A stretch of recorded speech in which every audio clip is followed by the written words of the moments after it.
ചെറിയ പെരുന്നാൾ ആഘോഷത്തിലാണ് കോഴിക്കോട്ടെ മുസ്ലിം സമൂഹം. 30 ദിവസത്തെ വ്രതാനുഷ്ഠാനങ്ങൾക്ക് പരിസമാപ്തിയാകുമ്പോൾ പ്രാർത്ഥനാ ചടങ്ങുകൾക്ക് പള്ളികളും ഈദ്ഗാഹുകളും ഒരുങ്ങിക്കഴിഞ്ഞു. ആഘോഷത്തോടെ പെരുന്നാളിനെ വരവേറ്റ് കഴിഞ്ഞു ഓരോ ഭവനങ്ങളും.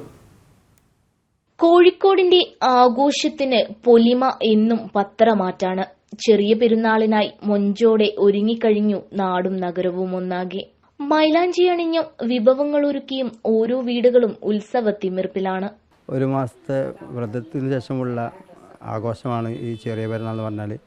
അതിനുള്ള എല്ലാവർക്കും ഒരുക്കങ്ങളും പൂർത്തിയായി എല്ലാവർക്കും സന്തോഷവും സമാധാനം ലഭിക്കണം എന്ന് പ്രാർത്ഥിച്ചുകൊണ്ട് പെരുന്നാൾ ആഘോഷിക്കാൻ നിൽക്കുകയാണ്. പ്രായഭേദമന്യേ പെരുന്നാളിനെ ഉത്സവമാക്കാൻ മനസ്സും ശരീരവും അർപ്പിച്ചു കഴിഞ്ഞു.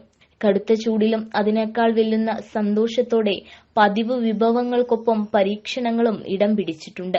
ഒപ്പം ദേശങ്ങൾ കടന്നെത്തുന്ന കൊതിയൂറും വിഭവങ്ങളും. പള്ളികളും ഈദ്ഗാഹുകളും പ്രത്യേക പ്രാർത്ഥനകൾക്കായി ഒരുങ്ങിക്കഴിഞ്ഞു. ബീച്ചും മാനാഞ്ചിറയും മിഠായി തെരുവുമൊക്കെ തിരക്കിലമർന്നു കഴിഞ്ഞു. ജനം, കോഴിക്കോട്.